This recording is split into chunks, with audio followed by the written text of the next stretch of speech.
ٹیلی نار کی سم استعمال کرنا کیا حرام ہے؟ کیا ٹیلی نار کی سم استعمال کرنا شرعاً حرام ہے؟ میں نے ایسا سنا ہے کہ اس کا تعلق ناروے سے ہے، جہاں ہمارے پیارے نبی صلی اللہ علیہ وسلم کے خاکے شائع کیے گئے تھے، اور اس کا پروفٹ بھی یہودیوں کو جاتا ہے۔ ٹیلی نار کی سم استعمال کرنا حرام نہیں ہے بھائی، جائز ہے۔ تو یہ جو خاکوں کا مسئلہ ہے، تو ناروے کی گورنمنٹ کی طرف سے باقاعدہ ایسا کوئی کام نہیں کیا گیا، بلکہ جب ناروے میں قرآن جلانے کا ایک ناپاک عمل ہوا تھا تو گورنمنٹ نے ایسے موقع پہ مسلمانوں کا ساتھ دیا تھا۔ تو وہاں الاؤ نہیں ہے حکومتی سطح پہ کسی بھی مذہب کی توہین کرنا۔ جو ہمارے دوست احباب ناروے میں ہیں جو مذہب کو فالو کرتے ہیں مسلمس، ان سے میں نے براہ راست اس بارے میں پوچھا ہے، وہ کہتے ہیں ایسا نہیں ہے کہ یہاں گورنمنٹ لیول پہ کوئی کام ہو رہا ہو۔ تو اگر کوئی سرپھرا دنیا میں کہیں بھی کوئی کام کرتا ہے تو اس کی سزا پوری قوم کو نہیں دی جا سکتی۔ تو ٹیلی نار کے والوں نے باقاعدہ یہ بینر بھی لگایا تھا کہ ہم محمد صلی اللہ علیہ وسلم کا دل و جان سے احترام کرتے ہیں، اور میں نے خود یہ بینر پڑھے ہیں۔ تو جب کوئی اتنی وضاحت کر دے پھر اس کے ساتھ بلا وجہ ایسا بائیکاٹ کرنا یہ ٹھیک نہیں ہے۔ باقی یہ کہ ان کا پروفٹ یہودیوں کو جاتا ہے، تو وہ تو زیادہ تر مصنوعات ہے یہودیوں کی، تو غیر مسلموں سے کاروبار اسلام میں بالکل جائز ہے۔ خود یہودیوں سے آپ صلی اللہ علیہ وسلم نے براہ راست کاروبار کیا ہے، حالانکہ یہودی اس وقت بھی اسلام دشمنی میں بہت آگے تھے، مگر بزنس اس کی وجہ سے حرام نہیں ہو جاتا۔ ہاں کوئی غیرت اور حمیت میں وہ چاہتا ہے کہ میں صرف مسلمانوں کی پروڈکٹ خریدوں تو اس میں کوئی حرج نہیں ہے، لیکن جائز ناجائز کا یہاں فتویٰ نہیں لگایا جا سکتا۔ مفتی اور عالم میں کیا فرق ہے؟ مدثر صاحب لاہور سے پوچھتے ہیں، مفتی اور عالم میں تفصیل سے فرق واضح فرما دیں۔ عالم تو مطلق علم کو کہتے ہیں بھائی، اور خاص طور پر جو دین کا علم جن کے پاس ہوتا ہے ان کو عالم کہا جاتا ہے۔ مفتی جو ہے نا عالم ہی کی ایک قسم ہے، ہر عالم مفتی نہیں ہوتا، مگر ہر مفتی پہلے عالم ہوتا ہے بعد میں مفتی ہوتا ہے۔ یعنی عالم ایک خاص شعبے میں جب اسپیشلائز ہوگا نا، اور جس کو ہم عربی میں اصطلاح میں کہتے ہیں تخصص، جس کو آپ پی ایچ ڈی کہتے ہیں کہ ایک خاص شعبے میں بہت زیادہ مہارت پیدا کرنا، وہ شعبہ ہے مسائل کا، حلال و حرام، جائز ناجائز۔ تو اس کی باقاعدہ علماء جو فارغ ہوتے ہیں نا، تو پھر مدارس میں ان کی سلیکشن ہوتی ہے، جو مفتی بننا چاہتے ہیں ان کے لیے پھر 1 سال کا تو، یا بعض علاقوں بعض مدرسوں میں 2 سال کا باقاعدہ کورس کروایا جاتا ہے، پھر پریکٹس کروائی جاتی ہے۔ جو مسائل دنیا بھر سے آ رہے ہیں ان کے جواب لکھیں بڑے مفتیوں کی نگرانی میں۔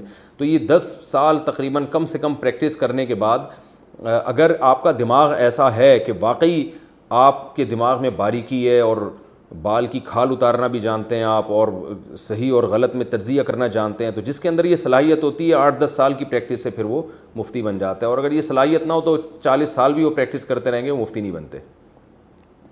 تو مسائل یعنی جو جائز ناجائز، حلال و حرام، ان مسائل میں جن کو خاص طور پہ مہارت حاصل ہو جائے نا، ان کو مفتی کہا جاتا ہے۔ پیشاب کے قطروں میں پاکی کا حکم۔ حمزہ صاحب UK سے، میری والدہ کو کھانسی کی وجہ سے پیشاب کے قطرے نکل جاتے ہیں، دن میں 2-3 مرتبہ ایسا ہوتا ہے، ان کے لیے نماز اور پاکی کا کیا حکم ہے؟ بھائی 2-3 مرتبہ اگر ایسا ہوتا ہے تو پھر تو معذور کے حکم میں داخل نہیں ہے وہ، لہذا جیسے ہی قطرہ نکلے گا تو وہ جگہ ناپاک ہو جائے گی، وضو ٹوٹ جائے گا۔ 1-8 قطرہ اگر نکلا ہے تو اس سے جسم اتنا ناپاک نہیں ہوتا، لہذا وضو کر کے اسی میں نماز پڑھ سکتی ہیں۔ لیکن اگر وہ زیادہ پھیل گیا ہے، ہتھیلی کی گہرائی کے برابر ہو گیا ہے، تو پھر اس میں نماز نہیں ہوگی، اتنی جگہ دھونی پڑے گی۔ اور اندازے سے دھو لیں، کوئی ان کو اندازہ ہو کہ شلوار میں کہاں یہ قطرہ لگا ہوگا تو ایک اندازے سے اس کو دھو لیں تو بھی پاک ہو جائے گا۔ ماں اور بیوی میں کس کو ترجیح دیں؟ عبداللہ، بیوی کے لیے ماں کو پریشان کرنا کیسا ہے؟ بھائی کسی کے لیے بھی کسی کو پریشان کرنا ٹھیک نہیں ہے۔ ماں کا حق تو ظاہر ہے کئی گنا زیادہ ہے، لیکن ماں کی وجہ سے بیوی پہ ظلم کرنا جائز نہیں ہے۔ یہ بڑی مصیبت والی بات ہوتی ہے شادی شدہ آدمی کے لیے کہ اس میں بیلنس کرنا، کہ ظاہر ہے ماں کے مقابلے میں تو بیوی کی کوئی حیثیت نہیں ہے، لیکن یہ کہنا کہ بیوی کا درجہ چونکہ کم ہے لہذا ماں کے کہنے پر بیوی پہ زیادتی شروع کر دے، اس کے واجب حقوق میں کوتاہی شروع کر دے، یہ بھی جائز نہیں ہے۔ اور بیوی کی محبت میں آ کے ماں کے ساتھ بدسلوکی کر دے، یہ تو اور بڑا کبیرہ گناہ ہے۔ اس لیے دونوں کے حقوق ادا کیے جائیں گے۔ اب ایسا عمومی جواب تو یہی ہے، باقی اسپیسیفک کوئی خاص بات پوچھتے تو میں بتاتا کہ یہ ماں کے کہنے پر یہ کام جائز ہے یا نہیں، وہ تو جب تک کوئی خاص مسئلہ سامنے نہیں آئے گا تو جواب نہیں دیا جا سکتا۔ درود ابراہیم میں آل ابراہیم سے یہود مراد ہیں؟ دہلی سے کسی نے پوچھا ہے۔ ہم نماز میں جو درود ابراہیم ہی پڑھتے ہیں تو کیا اس کا یہ مطلب ہے کہ ہم ابراہیم علیہ السلام کی آل اولاد یعنی یہودیوں پر درود بھیج رہے ہیں؟ جی ہاں بالکل یہی مطلب ہے، لیکن ان یہودیوں پر جو ایمان لے کر آئے اور نیک اعمال کیے، جو ابراہیم علیہ السلام کی آل اولاد میں. تو کیونکہ آل میں صرف وہی داخل ہیں جو آپ پر ایمان لے کر آئے. قبلے کی طرف پیٹھ پھیر کر تلاوت کرنا، کیا قبلے کی طرف پشت کر کے قرآن شریف پڑھا جا سکتا ہے؟ بنت نسیم کراچی سے. جی ہاں پڑھا جا سکتا ہے. نمازی کی پشت پر تلاوت کرنا، نمازی کے پیچھے قرآن شریف پڑھنا کیسا ہے جبکہ قرآن شریف کی طرف نمازی کی پشت ہو رہی ہو؟ بنت نسیم کراچی سے. یہ بھی جائز ہے، اس میں کوئی حرج نہیں ہے. بڑے کو ستانے کا کیا گناہ ہے؟ 8 سالہ بچے کا سوال. میری عمر 8 سال ہے، کیا بڑے کو ستانے سے گناہ ملتا ہے؟ عفیف شاہ انڈیا سے. جی ہاں کیوں نہیں ملتا بھائی گناہ. کیا گناہ ہے؟ بس یہی سمجھ لیں کہ جب آپ بڑے ہوں گے تو پھر آپ کے چھوٹے آپ کو بہت ستائیں گے اور وہ ڈبل ستائیں گے. آج کل یہی ہو رہا ہے.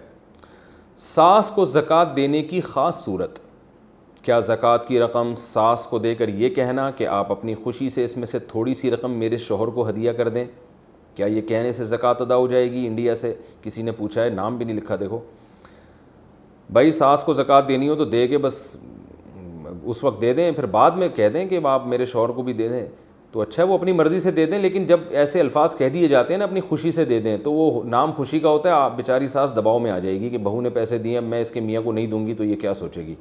اس لیے یہ الفاظ نہ کہیں.